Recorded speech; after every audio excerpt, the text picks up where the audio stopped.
America वगैरे वगैरे, या सगळ्यांचा परिणाम जो आहे हा गॅस, पेट्रोल, डिझेल अनेक गोष्टीच्या बाबतीमध्ये होतो आहे. पण हा परिणाम जो आहे हा केवळ मुंबई किंवा महाराष्ट्र किंवा भारत इथे परिणाम होतो नाही, तो अख्ख्या जगामध्ये त्याचे परिणाम होत आहेत. ते जपानमध्ये होतात, सगळीकडे होत आहेत.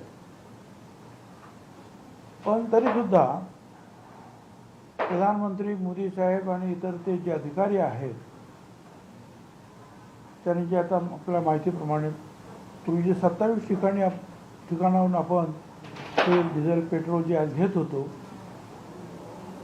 ते आता जवळजवळ मला वाटतं 40-50 ठिकाणापर्यंत त्यांनी ते वाढवलं ना. रोज त्यांचं ते जिथून डिझेल पेट्रोल मिळेल तिथून ते आयात करण्यासाठी जे आहेत वेगवेगळे ज्या ठिकाणावर प्रयत्न करत आहेत. आणि विशेषतः ज्या होर्मुझ स्ट्रेटचं जे आहे काय म्हणायचं त्याला, खाडी अरुंद प्रदेश जो आहे जो इराणच्या ताब्यामध्ये आहे आणि त्यांनी अनेक जहाजं अडवली, परंतु सुदैवाने त्यांनी भारताची सगळी बरीचशी जहाजं जी आहेत तेलाची जी आहेत, गॅसची आहे ती सोडत आहेत. आणि त्यामुळे भारतभर, त्याबरोबर रशियाचं सुद्धा आपल्याकडे हे सुरू आहे, पेट्रोकेमिकल्स वगैरे सगळं व्हेनेझुएलामधून सुद्धा येत आहे.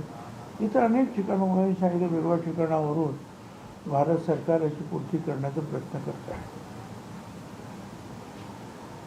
आता हे सगळं असताना एक अफवाचं पीक जरा जास्त येतं की ते सिलेंडर बंद होणार.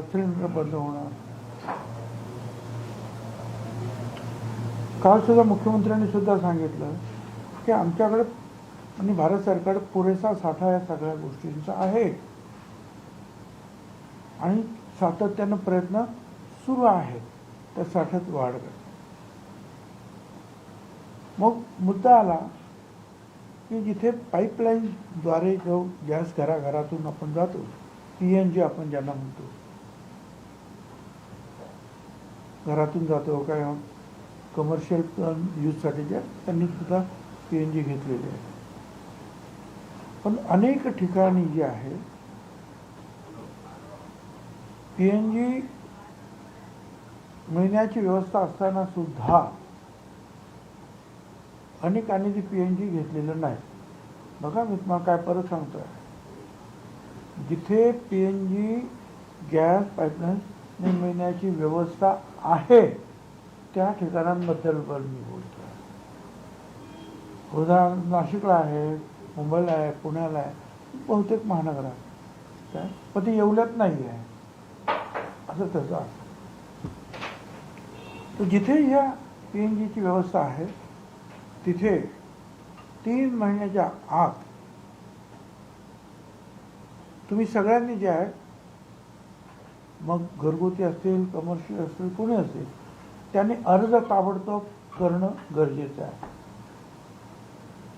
आणि हे अर्ज जे आहे हे विशेषतः आमचे जे प्रत्येक जिल्ह्यामध्ये खरं म्हणजे वेगवेगळ्या कंपन्या, खूप कंपन्या ज्या आहेत त्यांना वेगवेगळे जे आहेत भाग वाटून दिलेले आहेत PNGसाठी. एवढं काय छापणं काही सोपी गोष्ट नाही आहे. आता उदाहरण फक्त नाही तर मुंबई आणि ग्रेटर मुंबईसाठी जे आहे महानगर गॅस आहे, ठाण्यासाठी महानगर गॅस, परंतु अशी जी ही मोठी लिस्ट आहे.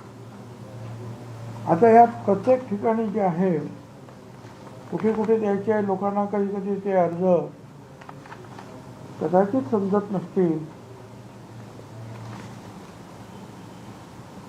तर माझं म्हणणं असं आहे की आमचे जे जिल्हा पुरवठा अधिकारी वगैरे जे आहेत आमच्या डिपार्टमेंटचे, त्यांच्याकडे ते अर्ज द्या की मला PNG मला हवे, अमुक माझा पत्ता वगैरे वगैरे, जो काही फॉर्मॅटमध्ये असेल ते, आणि आपल्याद्वारे या आमच्या सगळे जे आहेत जिल्हा पुरवठा अधिकारी त्यांच्याबरोबर काम करणार, त्याला सगळ्यांना मला सूचना करायच्या असे जे काही अर्ज असतील ते त्या त्या शहरांमध्ये हे काम करणाऱ्या ज्या कंपन्या असतील त्या कंपन्यांकडे ताबडतोब एक प्रत आपल्याला ठेवायची, आपल्याला, आणि दुसरी प्रत ताबडतोब ओरिजिनल जी आहे ही त्यांच्याकडे ताबडतोब पाठवून द्या. आता उदाहरणार्थ जे आहेत इथे जवळजवळ 12 कंपन्या आहेत, काही लोकांकडे नाही आहेत, परंतु आता महानगर गॅस आहे, 10,45,272 जे आहेत PNG कस्टमर्स आज आहेत. नंतर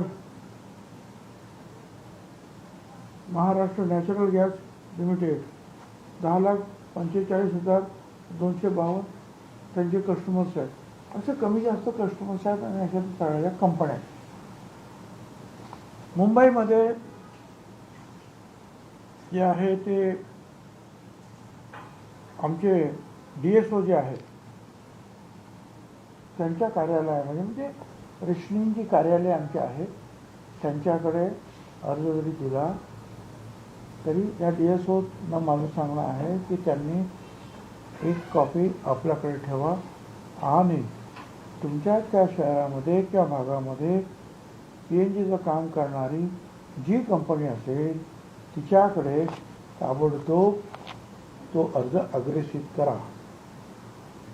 3 महिन्यामध्ये या सगळ्या ठिकाणी जर पाईपलाईनचं काम नाही झालं समजा, पण तुम्ही अर्ज केलेला आहे, तर तुमचं LPG बंद होणार नाही, कारण तुमचा हेतू घेण्याचा आहे. पण कदाचित पाईपलाईनचं काम पूर्ण झालं नाही तर तुमचं LPG बंद होणार नाही, पण तुम्ही अर्जसुद्धा केला नाही त्यासाठी, तर मात्र 3 महिन्यानंतर तुमचं LPG बंद होऊ शकतं. हे कुणासाठी आहे? हे अख्ख्या महाराष्ट्रासाठी आहे का? नाही. जिथे PNGचं काम सुरू आहे त्या विशेषतः महानगर किंवा शहर असतील त्यांच्यासाठी आहे. बाकीच्या ठिकाणी जे आहे LPGचं काम जे आहे हे सुरू राहणार आहे आणि कमर्शियलसाठी सुद्धा आता त्यांनी सांगितलं आम्ही जवळजवळ 50% जे आहे त्यांनी ते वाढवलेलं आहे. त्याच्यामध्ये कम्युनिटी किचन्स वगैरे जे आहेत ते सुद्धा त्याने घेतलेले आहेत. मगाशी सांगितले राज्यातील रिफायनरीमध्ये सुद्धा LPGचा पुरेसा साठा आहे.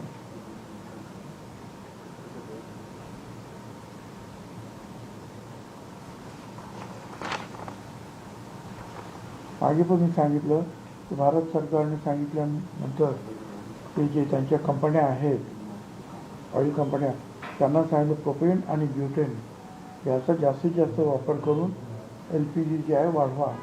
तर 2 लाख टनाची वाढ केली per day. 2 lakh ton production त्याने वाढवलेलं आहे. आणखीन एक गोष्ट तुम्हाला सांगायची आहे की अन्नधान्य जे आहे आपल्याकडे पुरेसं आहे. 3 महिन्याचं अन्नधान्य एकदम तुम्ही नेऊ शकता.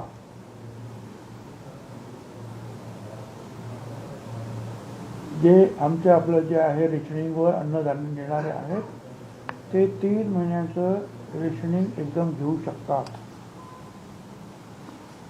अर्थात काही 2 महिन्याचं पण घेतील, 1 महिन्याचं पण 3 महिन्याचं अवेलेबिलिटी आहे आणि जास्तीत जास्त लोकांनी 3 महिन्याचं जे आहे ते अन्नधान्य घ्यावं असं मी या सगळ्यांना सूचित करतो.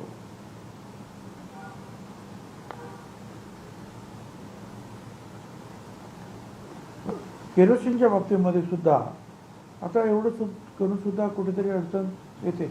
खरं म्हणजे असं आहे की आपल्या इतर राज्यांमध्ये केरोसिन सुरू होतं, फक्त आपल्या इथे हायकोर्टाची एक रिमार्क होता की उज्ज्वला मग केरोसिन नको, म्हणून काही वर्ष ते केरोसिन असताना सुद्धा 3700 किलो लिटरचा आपल्याकडे कोटा असताना सुद्धा आपण देऊ शकत नव्हतो.